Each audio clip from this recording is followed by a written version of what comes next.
Staff nurse grade 2 রিক্রুটমেন্টের interview তৃতীয় পর্ব। Cancer related question রয়েছে ক্যান্সার ওয়ার্ড বা ক্যান্সার হসপিটালে যারা ডিউটি করছো তাদের জন্য, এবং মেডিসিন ওয়ার্ডে যারা ডিউটি করছো তাদের জন্য কোশ্চেন ধরা হতে পারে। প্রথম প্রশ্ন রয়েছে, অ্যালোপেসিয়া বলতে কী বোঝো? অ্যালোপেসিয়া বলতে মেনলি বোঝায় লস অফ হেয়ার। যখন কোনো কারণে প্রচুর পরিমাণ হেয়ার লস হয় তাকে বলা হচ্ছে অ্যালোপেসিয়া। মেনলি যারা ক্যান্সার পেশেন্ট রয়েছে তাদের ক্ষেত্রে কেমোথেরাপি চলাকালীন এই কন্ডিশনটা হয়ে থাকে, প্রচুর পরিমাণ হেয়ার লস হয়ে থাকে। যারা ফিমেল পেশেন্ট রয়েছে তাদের ক্ষেত্রে এটা একটা মেন স্ট্রেসের কারণ মেয়েদের একটা হেয়ারের সাথে কানেকশান রয়েছে, সেক্ষেত্রে তারা প্রচুর পরিমাণ ডিপ্রেসড হয়ে যায়। তো অনেক ফিমেল পেশেন্টদের ক্ষেত্রে ফলস হেয়ার বা ক্যাপ ইউজ করতে হয়, এবং তাদেরকে ফ্যামিলিগতভাবে সাইকোলজিক্যাল সাপোর্ট দেওয়া প্রয়োজন রয়েছে। দ্বিতীয় প্রশ্ন রয়েছে, ম্যালিগন্যান্ট সেল বা টিউমার বলতে কী বোঝো? যে সমস্ত টিউমার এক জায়গা থেকে অন্য জায়গায় ছড়িয়ে পড়তে পারে এবং আমাদের জন্য হার্মফুল তাদেরকে বলা হচ্ছে ম্যালিগন্যান্ট টিউমার। টিউমারকে মেনলি দুই ভাগে ভাগ করা হয়, বিনাইন এবং ম্যালিগন্যান্ট। বিনাইন টিউমার যারা রয়েছে তারা প্রচুর পরিমাণে একসাথে বৃদ্ধি করতে পারে, তাদের পলিফারেশন হতে পারে, তারা সংখ্যায় বাড়তে পারে, কিন্তু তারা আমাদের জন্য ক্ষতিকর নয়। তাদের যে নর্মাল সেলুলার ক্যারেক্টারিস্টিক সেগুলো মেনটেন থাকে। কিন্তু যেগুলো ম্যালিগন্যান্ট টিউমার তারা সংখ্যায়ও প্রচুর পরিমাণে বাড়ে, প্লাস তাদের যে নর্মাল সেলুলার ক্যারেক্টারিস্টিক, তারা যেই সেল ছিল সেই সেল আর থাকছে না, তারা অন্য সেলে রূপান্তরিত হয়ে যায় এবং প্রচুর পরিমাণে বৃদ্ধি পায়, এবং যেটা আমাদের জন্য ক্ষতিকারক, যাকে বলা হয় ক্যান্সার সেল, তাকে বলা হচ্ছে ম্যালিগন্যান্ট সেল। নেক্সট কোশ্চেন রয়েছে, হোয়াট ইজ ক্যান্সার? ক্যান্সার যদি আমরা এক কথায় বলি, যখন কোনো সেল প্রচুর পরিমাণ বৃদ্ধি পায় যেটাকে আমরা কন্ট্রোল করতে পারি না, তাকে বলা হচ্ছে ক্যান্সার। ইংলিশ এখানে যেটাই বলা রয়েছে, cancer is the abnormal and uncontrolled proliferation and growth of cells. এটা বললেই ক্যান্সারের ডেফিনেশন হয়ে যাবে। নেক্সট কোশ্চেন রয়েছে, মেটাস্ট্যাসিস কখন বলা হয়? যখন কোনো ম্যালিগন্যান্ট টিউমার, আবার বলছি টার্মটা ম্যালিগন্যান্ট টিউমার, কিন্তু বিনাইন নয়, যখন কোনো ম্যালিগন্যান্ট টিউমার এক জায়গা থেকে অন্য জায়গায় স্প্রেড করে, ছড়িয়ে পড়ে, তাকে বলা হচ্ছে মেটাস্ট্যাসিস। মেনলি এটা ক্যান্সারের ক্ষেত্রে স্টেজ 4-এ যখন কোনো ক্যান্সার থাকে তাকে বলা হচ্ছে মেটাস্ট্যাসিস। ধরো ব্রেস্ট ক্যান্সার হয়েছে কোনো পেশেন্টের, কিন্তু সেই ক্যান্সার ব্রেস্ট থেকে লাংস বা বোনে ছড়িয়ে গেছে বা অন্য জায়গায় ইউটেরাস স্টোমাকে ছড়িয়ে গেছে, তখন সেই কন্ডিশনটাকে বলা হচ্ছে মেটাস্ট্যাসিস। পরের প্রশ্ন, এখানে কিছু টার্ম রয়েছে, এই টার্মগুলো নিজেকে মনে রাখতে হবে। হাইপারপ্লাসিয়া বলতে কী বোঝো? হাইপারপ্লাসিয়া হচ্ছে যে rapid increase in number of normal cell. যখন কোনো নর্মাল সেল প্রচুর পরিমাণে সংখ্যায় বাড়ে এবং হঠাৎ করে বাড়ে, তখন তাকে বলা হচ্ছে হাইপারপ্লাসিয়া। র্যাপিডলি হঠাৎ করে একই সেল বা নর্মাল সেল সংখ্যায় বাড়ছে, তাকে বলা হচ্ছে হাইপারপ্লাসিয়া। হাইপারট্রফি ওভার ফাংশনের জন্য যখন কোনো সেলের সাইজ আস্তে আস্তে বড় হয়, এবং সেলের সাইজ বড় হলেই তার টিস্যু এবং সেই টিস্যু দিয়ে তৈরি করা কোনো অর্গান আয়তনে বৃদ্ধি পাবে, সেই কন্ডিশনটাকে বলা হচ্ছে যে হাইপারট্রফি। যেমন ধরো কোনো একটা কাজ 5 জনে করতে হয়, 5 জনের মধ্যে 2 জন চলে গেল, তাহলে বাকি 3 জনকে যদি সেই কাজটা কমপ্লিট করতে হয় নির্দিষ্ট সময়ের মধ্যে, তাদেরকে কিন্তু ওভার ডিউটি করতে হবে। এই ওভার ডিউটির ফলে তাদের হেলথের কিছুটা এফেক্ট পড়বে বা তাদের কিছুটা পরিমাণ হলেও ক্ষতি হবে, সেই কন্ডিশনটাকেই বলা হচ্ছে হাইপারট্রফি। ওভার অ্যাক্টিভিটির ফলে সেলের আয়তন বাড়ছে বা বৃদ্ধি পাচ্ছে, এবং সেলের আয়তন বাড়ার জন্য কোনো অর্গান বা টিস্যুর আয়তন বাড়ছে, তাকে বলা হচ্ছে হাইপারট্রফি। মেটাপ্লাসিয়া আছে যখন কোনো একটা সেল অন্য সেলে রূপান্তরিত হচ্ছে, সেই কন্ডিশনটাকে বলা হচ্ছে মেটাপ্লাসিয়া। মেনলি এটা ক্যান্সারের ক্ষেত্রে হয়ে থাকে, একটা সেল অন্য কোনো উদ্দীপনা বা উদ্দীপকের প্রভাবে, সেটাকে বলা হচ্ছে যে কার্সিনোজেন। কোনো একটা জিনিসের কারণে বা কোনো একটা ফ্যাক্টরের কারণে অন্য সেলে রূপান্তরিত হচ্ছে, তখন সেই কন্ডিশনটাকে বলা হচ্ছে মেটাপ্লাসিয়া। এখানে বলা হয়েছে কিছু সাসপেক্টেড সাইন অফ ক্যান্সার। কোনো পেশেন্টের ক্যান্সার হয়েছে কি না আমরা কীভাবে সন্দেহ করব? ডাইরেক্ট তো বলে দিতে পারবো না যে এই সিমটমগুলো থাকলেই কোনো পেশেন্টের ক্যান্সার হয়েছে। অবশ্যই কোনো পেশেন্টের ক্যান্সার হলে তাকে প্রচুর পরিমাণ ডায়াগনোসিস করতে হবে, তবে সেটাকে আমরা একদম কনফার্মভাবে বলতে পারবো ক্যান্সার হয়েছে। কিন্তু কিছু কিছু সাইন রয়েছে যেইগুলো প্রেজেন্ট থাকলে তার ক্যান্সার হওয়ার চান্সটা থাকে। যেমন প্রোগ্রেসিভ ওয়েট লস, দীর্ঘদিন ধরে ওয়েট লস হতেই থাকছে, কোনো কারণে ওয়েট গেন হচ্ছে না, অনেক মেডিসিন বা ট্রিটমেন্টের পরেও ওয়েট গেন হচ্ছে না, সেটা একটা হতে পারে। লস অফ অ্যাপেটাইট, তার খিদে কমে গেছে, খাবার খাচ্ছে না। অ্যানিমিয়া, দীর্ঘদিন ধরে অ্যানিমিয়া রয়েছে, এবং এর সাথে সাথে presence of any 2 or 3 sign of caution. ক্যান্সারের ক্ষেত্রে যে কশন সাইন রয়েছে তার থেকে 2 বা 3টে যদি প্রেজেন্ট থাকে, এবং তার সাথে progressive loss of weight, loss of appetite, anaemia এগুলো প্রেজেন্ট থাকলে তার হচ্ছে ক্যান্সারের চান্স থাকে। কিছু সাম কার্সিনোজেনের নাম বলো। তোমাকে কোশ্চেন করা হতে পারে যে কিছু কার্সিনোজেনের বা কিছু উদ্দীপকের নাম বলো যার প্রভাবে ক্যান্সার হয়ে থাকে। এখানে ভাগ করে কিছু কার্সিনোজেনের নাম রয়েছে, আরও অনেক কার্সিনোজেন রয়েছে, তোমরা গুগল করে নেবে, অনেক নাম পাবে। কেমিক্যালের মধ্যে কিছু ইন্ডাস্ট্রিয়াল কেমিক্যালস, টোবাকো, মেডিসিন কিছু রয়েছে যার ফলে ক্যান্সারাস বা ক্যান্সার হয়ে থাকে। ফিজিক্যাল আয়োনাইজিং রেডিয়েশন, ইউভি-রে, এ সমস্ত কারণেও ক্যান্সার হয়ে থাকে। অর্থাৎ নর্মালি কোনো সেল যখন ক্যান্সারাস সেলেও রূপান্তরিত হচ্ছে সেগুলোকে বলা হচ্ছে কার্সিনোজেন। যার ফলে কোনো সেল ক্যান্সার সেলে রূপান্তরিত হয় তাকে বলা হয় কার্সিনোজেন। বায়োকার্সিনোজেনের মধ্যে এইচপিভি, হেলিকোব্যাক্টার পাইলোরি, এগুলোর কারণেও কোনো সেল নর্মাল সেল ক্যান্সারাসে পরিণত হয়। এবং আদার্সের মধ্যে obesity, fatty diet, advance age, এগুলো কার্সিনোজেনের উদাহরণ। নেক্সট কোশ্চেন, 9 নম্বর কোশ্চেন,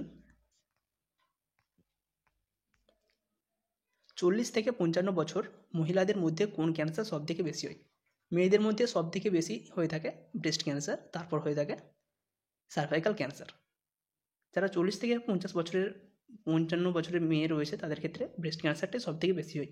সেকেন্ড ক্যান্সার হচ্ছে সার্ভাইকাল ক্যান্সার এবং ছেলেদের ক্ষেত্রে সবথেকে বেশি হয় প্রোস্টেট ক্যান্সার। 10 নম্বর প্রশ্ন, বাচ্চাদের কোন ধরনের ক্যান্সার বেশি হয়? বাচ্চাদের সবথেকে বেশি হয় ব্লাড ক্যান্সার, যাকে বলা হয় লিউকেমিয়া। লিউকেমিয়া সবথেকে বেশি হয়ে থাকে 34% বাচ্চাদের ক্ষেত্রে, এবং তারপর যেটা হয়ে থাকে বাচ্চাদের ব্রেন টিউমার, সেটা হয়ে থাকে 24%। এটাও কিন্তু একটা ক্যান্সারের উদাহরণ। 11 নম্বর পয়েন্টে রয়েছে, কোশ্চেন রয়েছে, ওয়ার্নিং সাইন অফ ক্যান্সার। ক্যান্সারের কিছু ওয়ার্নিং সাইন রয়েছে যাকে বলা হয় কশন সাইন।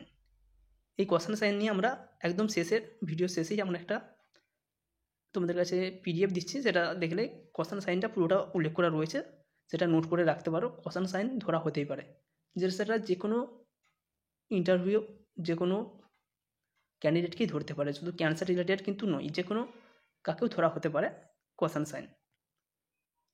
12 নম্বর প্রশ্ন, ল্যারেঞ্জিয়ান ক্যান্সার পেশেন্টের ক্ষেত্রে কোন সাইন লক্ষ্য করা যায় বা কী কী লক্ষ্য করা যায়, সাইন সিমটম কী কী লক্ষ্য করা যায়? যদি ল্যারিংসে কারো ক্যান্সার থাকে তার সবথেকে প্রথম যেটা হবে চেঞ্জেস ইন ভয়েস, তার ভয়েস চেঞ্জ হবে, দীর্ঘদিন যাবৎ তার ভয়েসের পরিবর্তন ঘটবে, কাফিং রিফ্লেক্স থাকবে, পারসিস্টেন্স হোর্সনেস, সে যে কথা বলবে তার একটা ঘরঘরানি শব্দ থাকবে, তার ভয়েসের চেঞ্জেস লক্ষ্য করা যাবে অনেক দিন ধরে। এটাই হচ্ছে ল্যারিং ক্যান্সারের মেন সাইন সিমটম। ধরো কোনো পেশেন্ট এসছে, সে পেশেন্ট দীর্ঘদিন ধরে আসছে বা পেশেন্টের সাথে যে এসছে, যে সে বলছে কিছুদিন ধরেই তার গলার ভয়েস চেঞ্জ হয়েছে, বা তার সে যখন কথা বলছে একটা অন্য রকমের আওয়াজ আসে, তখন যে ডায়াগনোসিস হবে সেক্ষেত্রে কিন্তু ল্যারিংসের ক্যান্সার হয়েছে কিনা সেটা ডায়াগনোসিস তাকে করতেই হবে অবশ্যই। 13 নম্বর প্রশ্ন, কোনো টিউমার বিনাইন কিংবা ম্যালিগন্যান্ট জানার জন্য কোন টেস্ট করা হয়? টিউমার অনেক ধরনের হয়ে থাকে, ধরো দুটো পেশেন্ট এসেছে, দুটো পেশেন্টের একই ধরনের টিউমার রয়েছে, সেক্ষেত্রে কার ক্যান্সার আছে বা কার ক্যান্সার নেই সেটা কিভাবে শিওর হবে, কনফার্ম হবে? তার জন্য অবশ্যই যে সমস্ত ডায়াগনোসিস রয়েছে তার মধ্যে বেস্ট ডায়াগনোসিস হবে বায়োপসি। দুটো টিউমার থেকেই কিছু পরিমাণ টিস্যু কালেক্ট করা হয় এবং সেগুলোকে মাইক্রোস্কোপিক আন্ডারে টেস্ট করা হয়। সেটা বায়োপসির অনেক প্রসিডিওর রয়েছে, অনেকে দেখেওছো। পরের প্রশ্ন,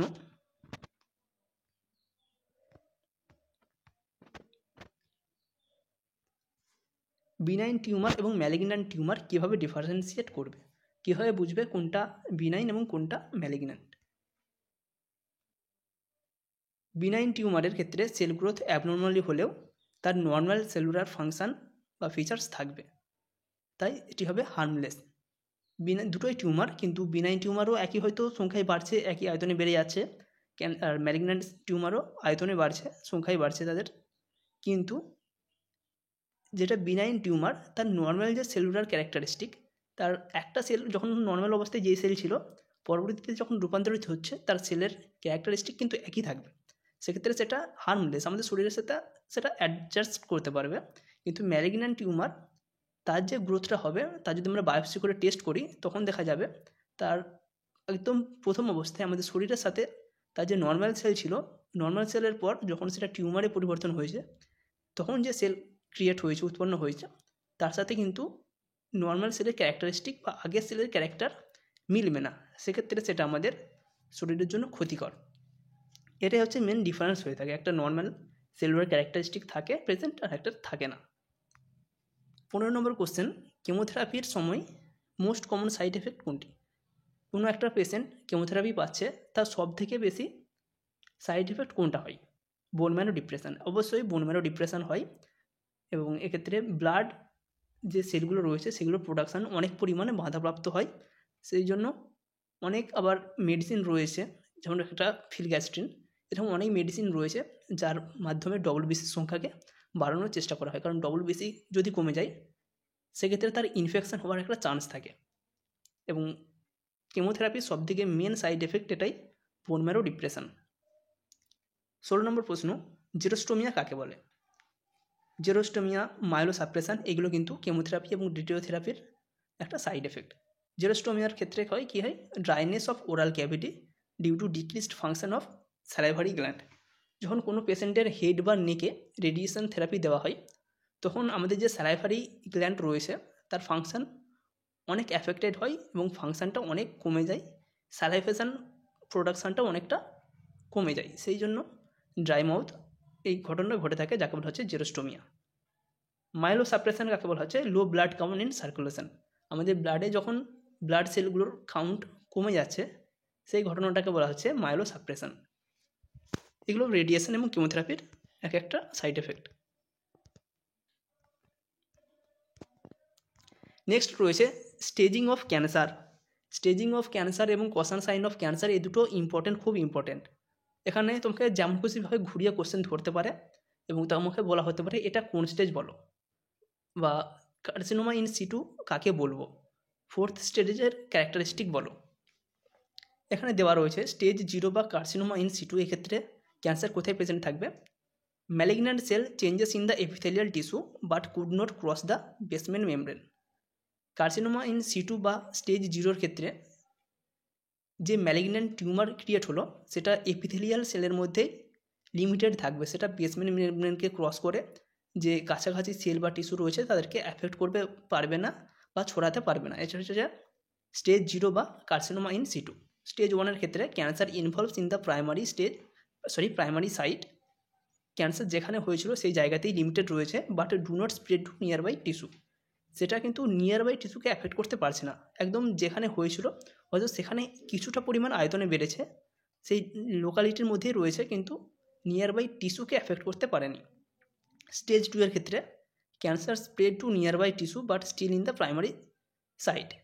এক্ষেত্রে নিয়ার বাই টিস্যুকে অ্যাফেক্ট করেছে কিন্তু তার যে প্রাইমারি সাইট যেখানে হয়েছিল সেই জায়গার মধ্যে সীমাবদ্ধ রয়েছে। স্টেজ 3-এর ক্ষেত্রে এক্সটেন্সিভ লোকাল অ্যান্ড রিজিওনাল সাইডে স্প্রেড করে, সেক্ষেত্রে কিছুটা স্প্রেড করছে লোকালে যেখানে হয়েছিল সেই জায়গাতে কিছুটা স্প্রেড করেছে, এবং আরও যে নিয়ার বাই বা রিজিওনাল সাইটে সেখানেও স্প্রেড করে গেছে। স্টেজ 3। স্টেজ 4-এর ক্ষেত্রে cancer spread to other part of the body, যখন শরীরের বেশিরভাগ জায়গাতেই ছড়িয়ে পড়ে সেটা হচ্ছে স্টেজ 4, যাকে বলা হয় লাস্ট স্টেজ। 19 নম্বর প্রশ্ন, ক্যান্সারের কয়েকটি স্ক্রিনিং টেস্টের নাম বলো, বা আর্লি ডায়াগনোসিসের ক্ষেত্রে ক্যান্সারের কী কী ডায়াগনোসিস করা হয়। যেমন প্যাপসমিয়ার টেস্ট মেনলি করা হয়ে থাকে সার্ভাইকাল ক্যান্সার হয়েছে কিনা, মেনলি ফিমেলদের ক্ষেত্রে এই প্যাপসমিয়ার টেস্ট করা হয়ে থাকে। ম্যামোগ্রাফি টেস্ট করা হয়ে থাকে ব্রেস্ট ক্যান্সার হয়েছে কিনা। বিএসসি ব্রেস্ট সেলফ এক্সামিনেশান, এটাও কিন্তু ব্রেস্ট ক্যান্সারের একটা আর্লি ডিটেকশান একটা ডায়াগনোসিস। এবং কোলোনোস্কোপি করা হয় কোলনে কোনো ক্যান্সার হয়েছে কিনা। কিছু কেমো ড্রাগের নাম বলো। অনেক সময় ধরা হয় যারা কেমো ওয়ার্ডে ডিউটি করছো বা ক্যান্সার ওয়ার্ডে ডিউটি করছো তাদের ক্ষেত্রেই ধরা হয় এটা কেমো ড্রাগের নাম। যেমন হচ্ছে মিথোট্রিজেট, সিসপ্লাটিন এবং ট্যামোক্সিফেন সাইট্রেস, এই যে 3টে কেমো ড্রাগের নাম বলা হয়েছে। তার মধ্যে মিথোট্রিজেট কখন কাজ করে, সিসপ্লাটিন কখন কাজ করে। মিথোট্রিজেট কাজ করে সেল ডিভিশনের সময়, যখন একটা টিউমার সেল থেকে অন্য একটা সেল ডিভিশন হচ্ছে, এই সময় যে ডিভিশন হচ্ছে বা যেই সেলটা ডিভিশন হচ্ছে সেই ডিভিশন হওয়া সেলটাকে অ্যাফেক্ট করে বা সেটাকে মেরে ফেলে। এটা হচ্ছে মিথোট্রিজেটের কাজ। এটা আলাদা আলাদা ফাংশন রয়েছে, যাক মোটামুটি এই 3টে নাম মনে রাখলেই হবে। নেক্সট কোশ্চেন রয়েছে, একজন লিম্ফোসাইটিক লিউকোমিয়া পেশেন্টের ক্ষেত্রে, যারা চাইল্ডের ক্ষেত্রে, ধরো কোনো একটা চাইল্ড পেশেন্ট যার লিম্ফোসাইটিক লিউকোমিয়া রয়েছে এবং সে কেমোথেরাপি পাচ্ছে, এক্ষেত্রে তাকে আমরা কী অ্যাডভাইস দেবো? কোনো একটা বাচ্চার লিম্ফোসাইটিক লিউকেমিয়া রয়েছে বা ব্লাড ক্যান্সার রয়েছে এবং সে অলরেডি কেমোথেরাপি পাচ্ছে, সেক্ষেত্রে সেই বাচ্চাকে বা বাচ্চার যে গার্জেন রয়েছে তাকে আমরা কী অ্যাডভাইস দেবো?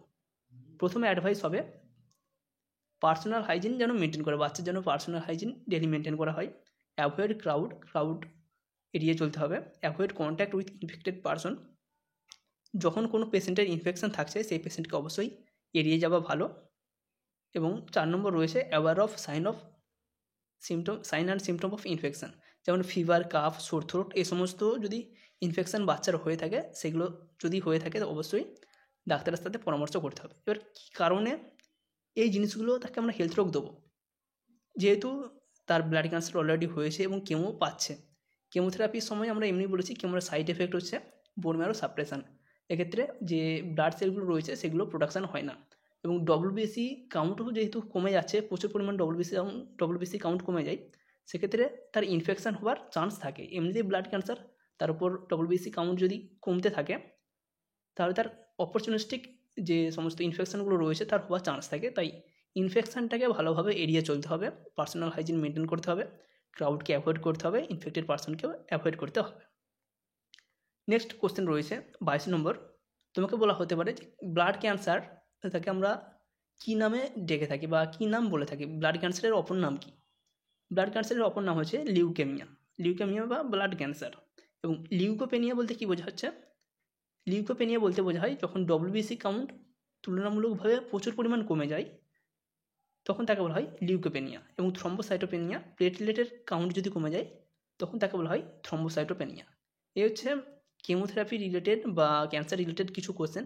আরও কিছু কোশ্চেন রয়েছে, যেমন রেডিয়েশান কোনটা, ব্রেকিথেরাপি কোনটা, রেডিয়েশন থেরাপি, এরকম অনেক কিছু আরও কোশ্চেন রয়েছে, সেগুলো আমরা নিয়ে আসবো। আপাতত এখানে 24টি কোশ্চেন আলোচনা করা হলো। কোশ্চেনগুলো আপাতত ইম্পর্টেন্ট রয়েছে। এবার নেক্সট যেটা রয়েছে কোশ্চেন সাইন অফ ক্যান্সারের কী কোশ্চেন সাইন রয়েছে। দেখো এখানে কোশ্চেন সাইন 1, 2 পরপর 7টা সাইন রয়েছে যেগুলো হলে ক্যান্সার হতে পারে। প্রথমেই যে ওয়ার্নিং সাইনগুলো বলছি তার প্রথম অক্ষরগুলো খেয়াল রাখবে। প্রথমে রয়েছে changes in bowel and bladder habit. Bowel এবং ব্লাডার হ্যাবিটে যদি কোনো চেঞ্জেস হয়, কী কী চেঞ্জেস হতে পারে? Change in colour, consistency, size or shape of স্টুল। Bowel এবং ব্লাডারের মধ্যে ধরো কেউ ইউরিন পাস করছে, তার ইউরিনের কালার চেঞ্জ হতে পারে, বা হয়তো সংখ্যায় ইউরিনেশনের টাইম বেড়ে গেল বা বাওয়েল পাস করার টাইম বেড়েছে, কিংবা যে বাওয়েলটা সে করছে তার সাইজ এবং শেপের ডিফারেন্স রয়েছে, কখনো ডায়রিয়া কখনো কনস্টিপেশন হচ্ছে। নেক্সট রয়েছে blood present in urine or স্টুল, urine বা স্টুলের সাথে ব্লাড মিশে রয়েছে, এটা হচ্ছে CAUTION কোশ্চেন সাইন। তো এই যদি হয়ে থাকে changes in bowel or bladder, সেক্ষেত্রে তার ক্যান্সার হতে পারে।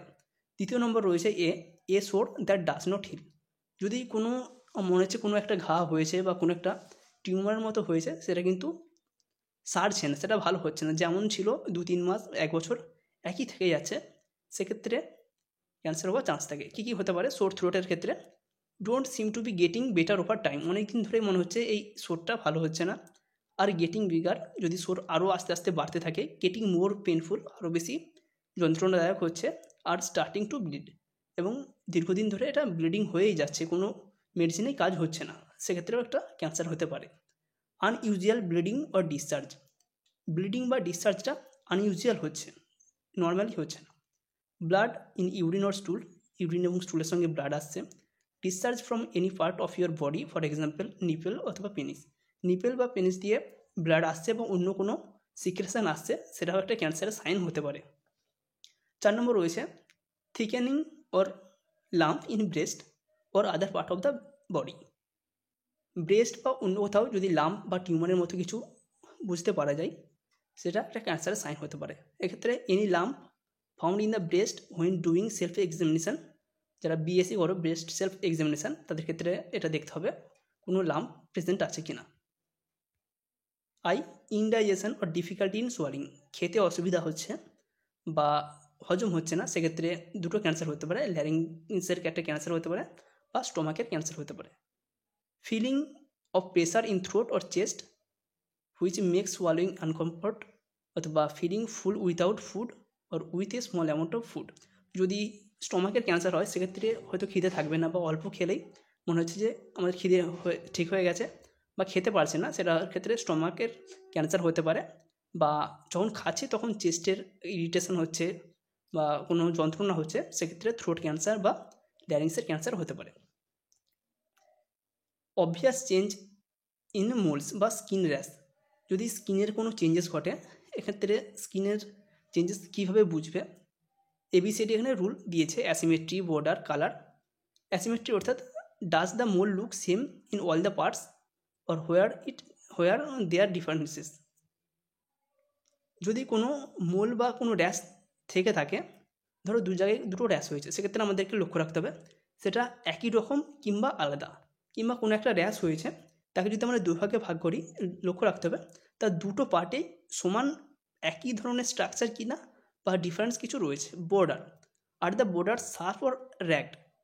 যে স্কিনের র্যাশটা হয়েছে তার চারপাশটা আমাদেরকে লক্ষ্য রাখতে হবে সেটা কী ধরনের, সেটা শার্প না র্যাগি। কালার দেখতে হবে এবং ডায়ামিটার দেখতে হবে, সেটা আকারে ছোটো না বড়, 6 মিলিমিটারের বেশি না কম, এটা আমাদেরকে লক্ষ্য রাখতে হবে, যেটা মোলের ক্ষেত্রে বা স্কিন র্যাশের ক্ষেত্রে হতে পারে। এবং একদম 7 নম্বর কোশ্চেনের N, nagging calf or hoarseness. যদি ল্যারিংসের ক্যান্সার হয়ে থাকে সেক্ষেত্রে ভয়েস চেঞ্জেস হবে।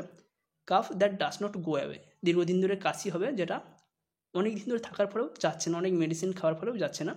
স্পুটাম উইথ ব্লাড, এবং স্পুটামের সঙ্গে ব্লাড মিশে থাকবে। এই হচ্ছে কোশ্চেন সাইন।